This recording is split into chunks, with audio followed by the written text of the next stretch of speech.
Dear friends, I hope you all are well and keeping safe. Today, I'm going to talk about a book called Lifespan, which is very close to my heart. In this book, author David A. Sinclair goes in details about why we age and what can we do to reverse aging. I'm going to talk about this book in 6 different segments, which will provide details about what I have read in this book and what I have learned. Like I always say, my videos are not a direct replacement of the book. So please go ahead, pick up the book and read. And if you like what you see in this video, go ahead and provide your thumbs up, follow my channel, spread the message, provide your comments. As I said, my video will have 6 different segments, which are as follows. Segment 1 is about cell and cellular function. Segment 2 is about hallmark of aging, why we age and what happens within a cell which causes us to age. Segment 3 is about longevity genes. Within the cell, we have certain genes which allows us to live for longer, and we'll learn more about those genes and how they expresses themselves. Segment 4 will focus on a concept called as Waddington Landscape, which will talk about how the cell behaves within different organs and what happens for cell to behave or misbehave, which causes us to age. Segment 5, we will question the whole concept of whether we should work on reverse aging or not. And segment 6, we will focus on what we can do to reverse aging, both by medicinal intervention as well as lifestyle changes. This brings me to the first section, cell and cellular function. Our body is made up of cells, and the cells reproduces themselves sometimes trillions of times in a day for us to survive. Just like electric circuit, our body, our cells have gene circuit, and let me explain it to you how it works. Within the gene circuit, we have a gene A, and the job of the gene A is very simple. When the conditions are tough, hunker down. Do not let the cell to reproduce. This is an absolutely important step because you do not want, when the conditions are tough, zombie-like cells or tumor-like cells to reproduce. Within the gene circuit, you have a gene B as well. And the gene B has a very simple job. When the conditions are right, turn off gene A so that the cells can reproduce. Over a period of time, because of mutation, gene B has assumed one more function, which is a very important function known as DNA repair. Within the cell, when the DNA breakage happens because of anything, UV light exposure or for disease state, when the DNAs are broken, gene B also goes and repair the DNA. But here is a catch. When the gene B goes for DNA repair, it turns on the gene A so that the reproduction doesn't happen. And doesn't matter whether the conditions are right or not. Since gene B will not be there to monitor it, it'll say, why don't I turn on gene A so that no reproduction happen, and it'll go and repair the DNA and come back. This DNA repair, where to go and how to repair it, is done by something known as epigenome. Epigenome is like a software which instruct all the hardware like gene A and gene B to function properly. This epigenome sits within the chromatin layer, and the job of the epigenome is to let all the gene know how they should express themselves within the cell. So it will instruct whenever there's a DNA damage for gene B to go and repair. Compare this to a situation when you have fire. Let's say there is a fire station, which is gene B in this case. And whenever there is a fire, the fire attendants are saying, go ahead and douse off the fire, and calling gene B in this case to douse off the fire, which is compare that to DNA repair. Once or twice it is okay because it will go and douse off the fire, and when it's going to take care of the fire, it will let gene A to express itself so that no replication happens. But if there are too many fires happening too many times, and if gene B is mostly engaged in dousing of the fire, it is not doing its basic job, which is to monitor whether the conditions are right for cell to replicate and multiply. And when that happens, aging happens too. Now, before I end this section, I want to tell you 2 more things. One, I want to explain to you that within the cell, we have 2 kinds of information. One is digital information, other one is analog information. Your DNA, which is the A, T, C, G kind of base 4 expressions, which is all of the expression that your body has, whenever it's replicated, it's like a digital copy.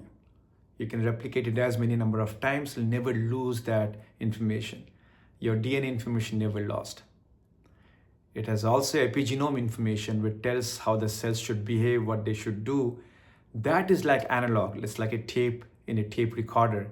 The more you play, there wear and tear onto that. Similarly, when you replicate your epigenome, you keep on losing that information over a period of time, making your cell age. And when your cell age, your body ages too. So that's the concept I wanted to highlight. And I want to summarize this section now. You have a gene circuit, gene A and gene B. Gene A job is to make sure hunker down when the conditions are tough. Gene B has two jobs. One is to make sure when the conditions are right, replicate by turning off gene A, but it also helps in DNA damage. When it goes for DNA damage repairing, it will turn on gene A so that no reproduction happens. Combination of these factors, when you do not replicate well enough in the right condition or you replicate in the wrong time, causes aging.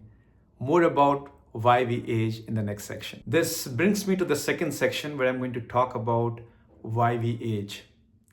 The hallmark of aging. There are many factors which are happening within the cell which causes us to age. This topic is little scientifically driven. I'll try my best to explain in simple words, but if you can relate it back to what I told you before in cell and cellular functions, hopefully you can relate it back and understand a little bit more better. Number one reason why we age is because of DNA damage. When there is a DNA damage, the genomic instability happens. Remember the four nodes A, T, C, and G, which has all of the DNA expressions, they are lost, and when they are lost, you have instability within the cell. Second reason why we age is because of losing the end caps of the chromosomes. Chromosomes carry a lot of behaviors and expressions of our body, and if there are attrition to those end caps, which are known as telomeres, you have what we call it as a factor which relates back to aging. Number third is epigenome. If you recall from my first section, epigenome controls the behavior of a gene. It's like the software of the body or of the cell. If there is a epigenome instability which causes complete instability in terms of how the gene should be turned on and turned off. If you recall, turning on will hunker down the cell from not reproducing, turning off will reproduce, and if that alteration has some default dysfunction, it causes a cell to misbehave. Number four reason is loss of healthy protein maintenance, also known as proteostasis. Protein is the ultimate source of energy for the cell, and if it is not able to maintain healthy protein, it causes the cell to dysfunction. Fifth reason which I can highlight is mitochondria dysfunction. Mitochondria actually converts food into consumable energy within the cell. If the mitochondria doesn't function well, the energy is not rightly produced, which causes a cell to dysfunction. Also, if there are senescent zombie-like cell creation within the cell, it also impacts the healthy cells, which is another reason why we age as well. We also age when there is alteration in the way we communicate within the cellular level. If the cellular communication is broken, they create inflammatory molecules, which also causes us to age. So these are the many different factors, combination of which causes us to age. But predominantly, if you see damage of the DNA, damage of epigenome, if you do not know how to synthesize a protein, if your stem cell, which causes a lot of other cells to reproduce, if you exhaust those stem cells, that's also a cause of aging. If you are not communicating well between the cell, it also causes aging. So those are the common factors which all accumulate towards the factor we know as age. Remember, age is a disease as well. You have cancer because you're aging, and as you age, your cells are not functioning properly, hence they form tumor cell. You have cardiovascular disease. That's again a fallacy within the body because the cells are not functioning properly. So at the end, we age because our cells are not functioning properly, and aging itself is a disease, which is what the author was trying to explain in his book. Hopefully this section helps you to understand why we age. And the third segment will go a little deeper into longevity genes and how those are fighting against all these factors and we'll bring it to conclusion that what are some of the other things we are doing to your body which is causing us all to age. This brings me to the third segment where I'm going to talk about longevity genes. Now, before I delve deeper into this topic, I want to talk about why we are aging faster, the external factors which are causing us to age faster. The prime reason is the kind of food we are putting in our body. There are access to ultra processed food, easily available, chips, chocolates, and whatnot.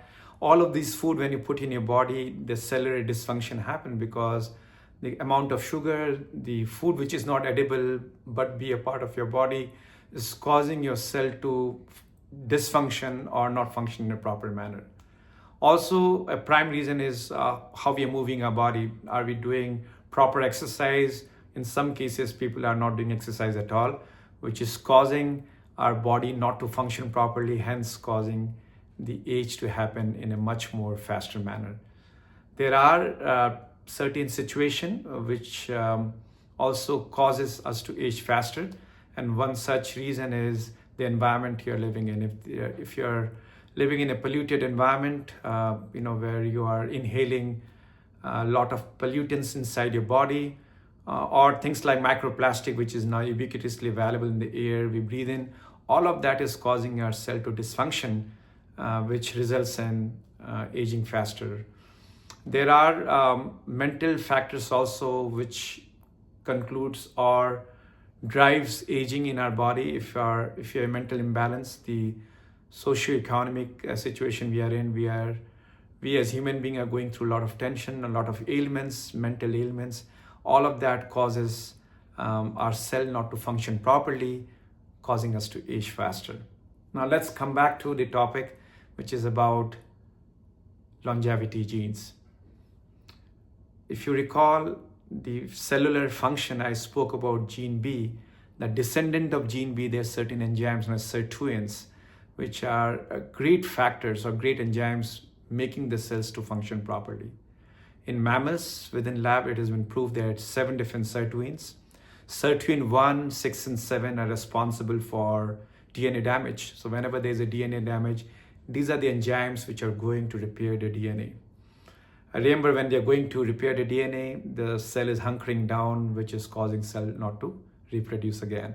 Sirtuin 3, 4, and 5, they are in the mitochondria and they are responsible for metabolic activities, cellular metabolic activities, or how to digest a protein so that the cell can grow accordingly.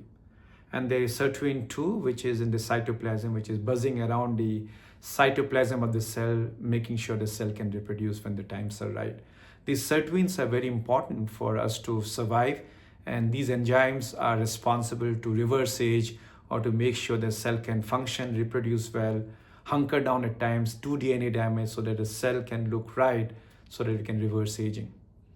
Over a period of time, the sirtuins have also developed a molecule called as NAD, and it has been widely believed that we age when the sirtuin levels goes down, when the NAD activities goes down, that's when we age. When we are young, even if you have those external factors causing your body to have cell breakage in the bad manner, the sirtuins are still active, they're young, they're acting on the damaged cell, hunkering down the cell to make sure they function well. But as you age, the NAD activities and sirtuins activities slow down, which causes us to age. Similarly, there's another enzyme, a complex protein which was found known as mTOR. mTOR is responsible for many things, including cellular activities or cellular multiplication in the right manner. They also hunker down the cell when the times are not right. But one of the best functions that they do is digesting old proteins. Remember, these old proteins are like sentient zombie-like cells which causes tumors. So their job is to go and eat all those proteins which are old so that the cell remain healthy.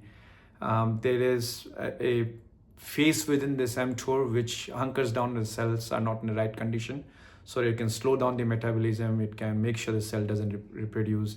That is known as autophagy, and that's a phase that mTOR exhibit. Similarly, we have another kind of protein known as AMPK, which are enzymes which helps you to function in low protein model, right? So when you have less energy available, how the cell should function, AMK helps you do that.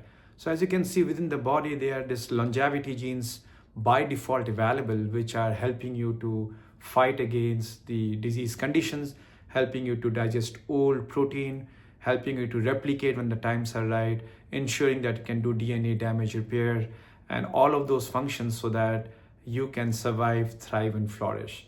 Problem happens when as you age, the sirtuins goes down, this AMK goes down, the enzyme activities goes down, the NAD level goes down, and hence the cell cannot function properly. So that brings me to the end of section 3, and I lead to section 4, where I'm going to talk about something known as Waddington Landscape. Let's talk about the Waddington Landscape. Now, before I go into Waddington Landscape, understand that our body has different organs, and different organs have different kinds of cells which exhibit different kind of behavior.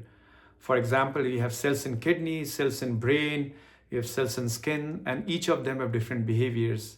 For instance, your skin cells will behave differently. It will secrete, it will make the skin supple, it will grow hair, it will protect you from UV lights. Kidney cells will behave differently, so as the brain cells.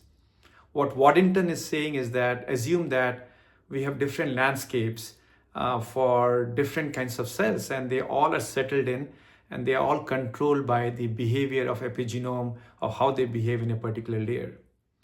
What happens is whenever there's a DNA damage, or DNA is breaking, or any kind of dysfunction happening at a cellular level, this function, which you can compare to marbles, are bouncing. And as they bounce sometimes enough to bounce over a layer to another layer.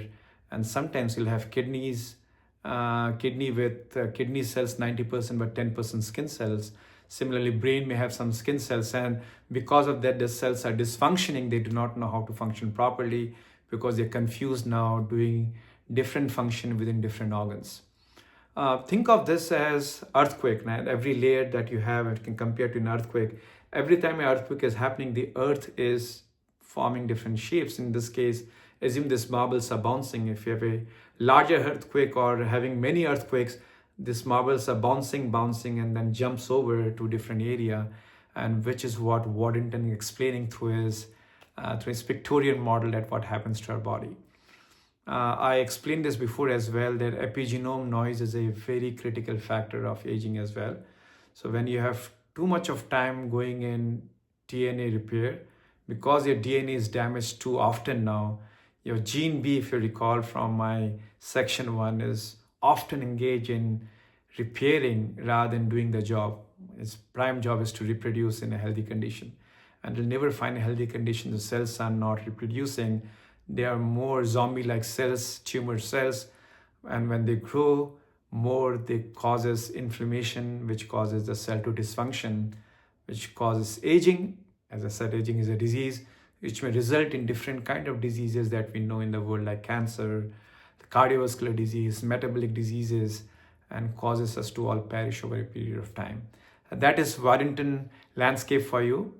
Soon I'm going to talk about section 5, where we'll talk a different concept altogether, that should we attempt to reverse age, and can we first of all reverse age, and if we can, should we attempt to reverse age? This brings me to the next section, where we're going to explore, can we reverse aging, and if you can, is this the right thing to do morally?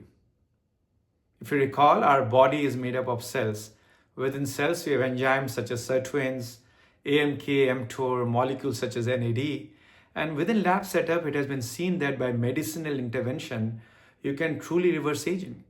You can introduce sirtuins, you can make sirtuins active, you can take supplements of NAD, and because of that, you can truly make cell function in a manner that you want to, so that it can eat away zombie-like cells, it can function in a manner that you want to, hence you'll be healthier at a cell level, and if you're healthy at a cell level, your body will be healthier as well. You can also reduce the epigenome noise, which can cause your cell to behave in a right manner, make sure it can healthily reproduce, and hence you can live for a longer period of time with the right kind of lifespan.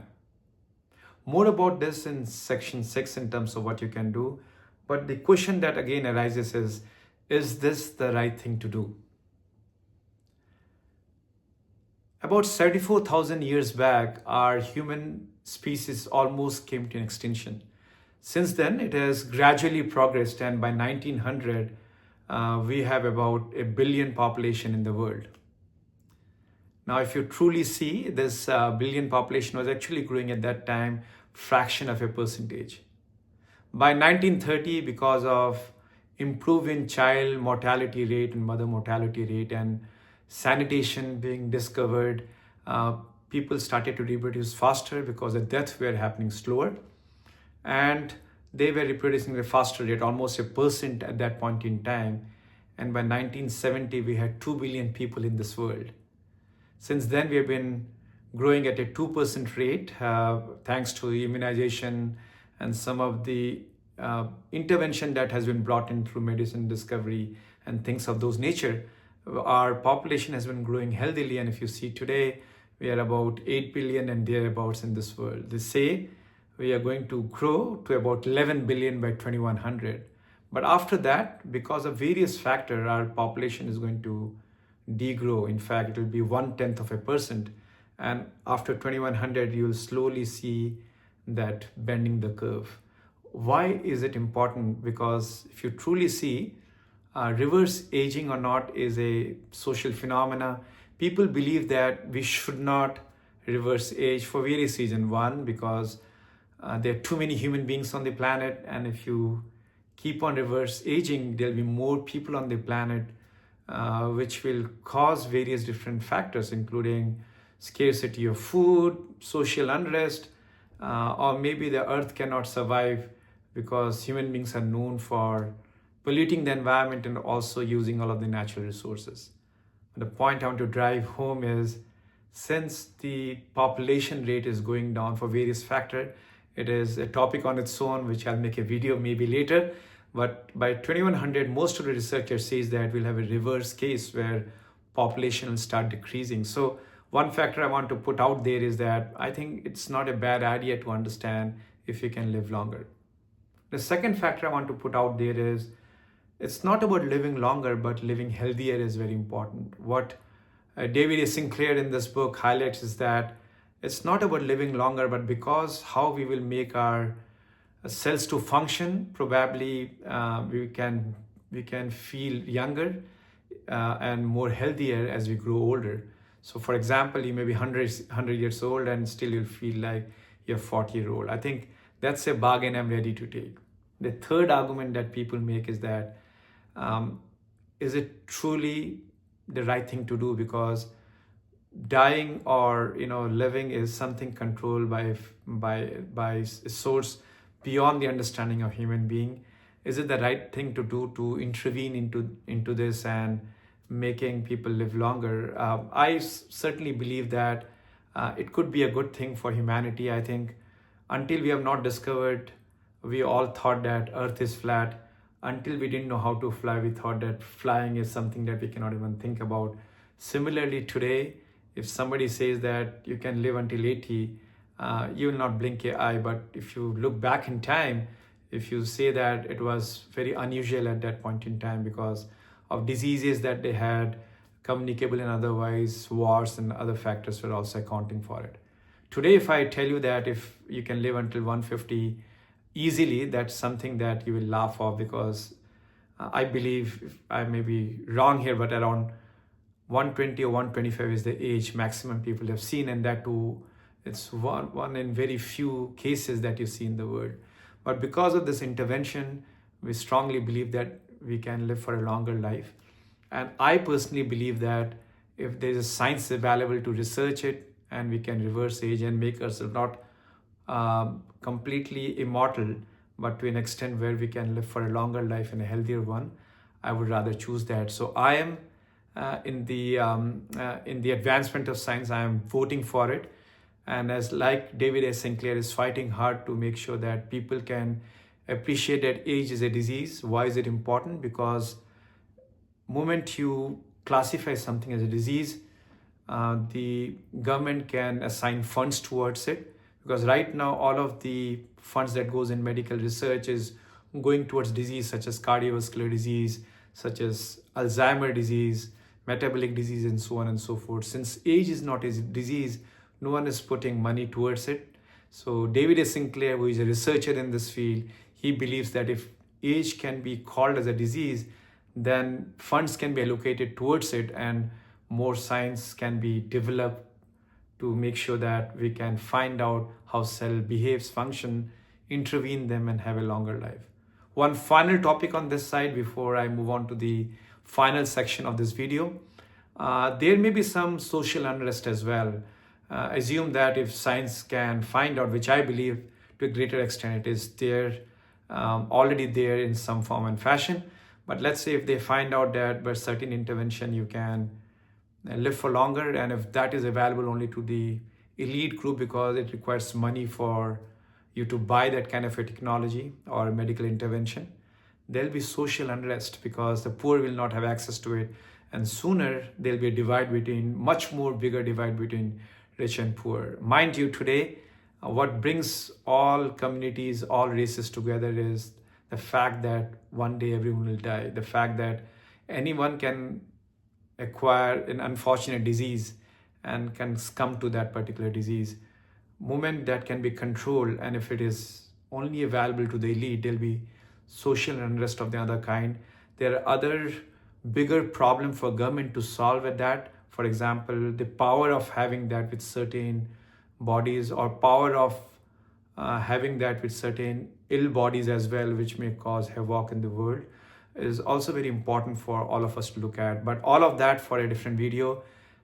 In summary, I'm a big proponent of researching in anti-aging and seeing that how in my lifetime, hopefully I can see people living until 150. Hopefully I can inculcate some of those behaviors and habit and can live longer and a healthier life. Now this brings me to the last section where I'm going to talk about what you can do in your control today to reverse aging.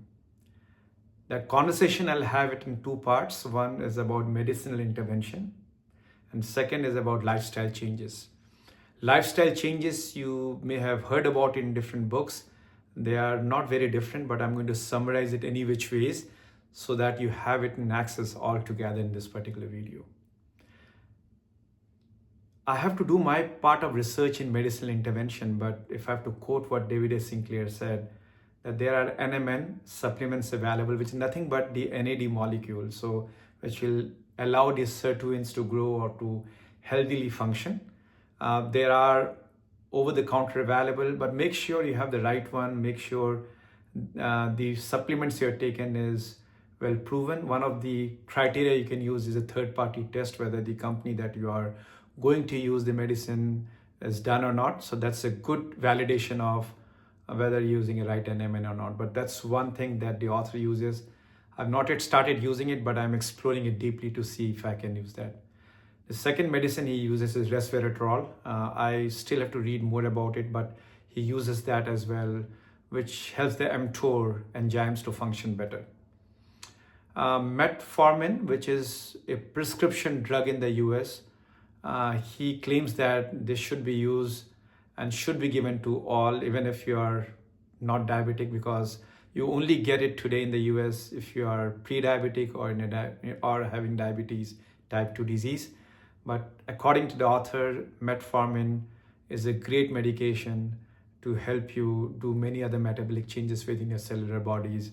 And if possible, you should take it. But again, I'm quoting you, this is a prescription medicine, at least in the US. Beyond that, he takes certain vitamin supplements, such as vitamin D, vitamin K. I do take vitamin D, but I'm contemplating to see if I can take vitamin K as well. So their medicinal intervention, I will leave that in the notes as well, in the description box for you to read. Also, I'll mention the dosage which a doctor has prescribed to them, which David A. Sinclair takes, and I'll highlight it over there. But again, I have not tried it myself. It's something that I'm going to definitely explore and see if I can include that as a part of my daily routine. The second part is about health. And what I'm going to talk about here is no different from what you may have seen, read, or maybe following in some cases as well. In the health part, The first thing is that what we put in the body. I think one very interesting thing that I learned in this book is that fasting is a good thing for you. I think what happens when you fast is that your cell becomes overactive or overcharged. So all of those passive sirtuins, AMKs, mTOR comes into action, and they try to do what they need to do because they are hungry and they're looking for protein to digest the amino acids to form accordingly, right? So there are many different fasting aspects. People use intermittent fasting, people use like skipping one meal and things of those nature. What I think I'll follow is maybe skipping one meal. I'm thinking of skipping the breakfast, and then when I have any meal, always do not eat to my full, so always have space left so that you feel a little hungry, which will hopefully cause my sirtuins to come naturally active within my cell body, causing to reverse age. The second aspect of food is trying to eat as much of plant-based food. So here is the aspect around plant-based food. I think most of the people avoid plant-based food because of protein, because if you know the micronutrients or all the amino acids that you need, you do not get it in, they say do not get it in plant-based food, hence you need to take protein, which is a myth. You can get all of the essential nutrients in the plant as well. The only aspect is that it is not like how meat is, like 1-to-1, right? You know that you're eating a breast of chicken and you know how much of protein you're getting. In the case of plant, you have to eat a lot more to get the similar amount of protein. But again, I'm not going to completely turn vegetarian, but I'll try to see how much I can. What the author does is that when he has a very heavy workout in the gym, he will have some non-vegetarian food to supplement the protein. I'm going to try to see how much I can turn to plant-based food, which is important for our body to function properly. The next aspect is cold or exposure to cold. I think we are all very comfortable living in warm and good condition. You know, we put our house in 73 degrees so that you can always feel warmth. And I think one of the things I learned in this book is that exposure to cold has been proven by and again that, you know, your body, cells become active. Again, the same thing, sirtuins become active, and it helps you to reverse aging. For that, you can do many things. For example, you can take cold plunge, cold shower in the morning, for example, or you can buy a banya kind of a setup where you can have ice cold water. You can take a dip. I tried doing this Japan trip in onsen where I went to hot spring, then I went to a sauna, then jumped into a cold water. It's hard, but you feel really good once you come out of it. So trying to inculcate that in my day-to-day routine, maybe a cold shower to start the day with. I'm also debating on buying a cold tub where I can have ice cold water where I can take a plunge as well. So try to see if you can include that in your routine too. Definitely exercise. HIIT exercise is important. I know that muscle building is important. You know, you need to do that as well. But truly for anti-aging, you need to sweat yourself out. Your heartbeat has to go 1.5% more than 150% more than what your resting heart rate is. Include run in your exercise routine. If you're in the gym, do some HIIT routine. I think those are important elements to include to make sure that you have the right form of exercise where you sweat out, where your heartbeat goes up, so that your cells are hungry and hence they predominantly become active to do the work they need to do to make sure you can reverse age. Then, of course, in the eating part, try to avoid all ultra-processed food. That is available over the counter. Avoid sweet completely if you can. It's okay to have one cheat day maybe in a month. That's what I'm planning. I failed in Jan. I've already taken 3 cheat days, but hopefully what I want to do is maybe one cheat day every month, or cut down on sugar completely. Fortunately, I don't drink tea, coffee. I don't have to put any additional sugar. The only sugar I eat is when I have a cheat day. I have a cheesecake or a chocolate or thereabouts. But see that how you can completely cut down your sugar, cut down all of the ultra processed food. Anything that is packaged food is bad for you. Anything that has more than 4 ingredients bad for you. Try to see if you can source from a local farm, which I'm going to try as well. Eat a lot of fruits, a lot of vegetables, a lot of greens, so that you have a healthy food balance to come with. So in summary, eat right, exercise right, expose your body to cold, eat less, try to avoid meat, have some medicinal intervention, and hopefully you, me, and everyone can live for a longer time, maybe 150 years, who knows, and we can talk about it, hopefully another 100 years down the line, that how we have fared based upon this video. Thank you for listening. I hope you like what you heard. I would wait to hear your comments and feedback. Please feel free to provide your feedback. If you have some other point, if you do that as well, provide that in the comment box. As always, your support I highly appreciate. Follow my channel, spread the news, and give your thumbs up. Thank you once again for listening.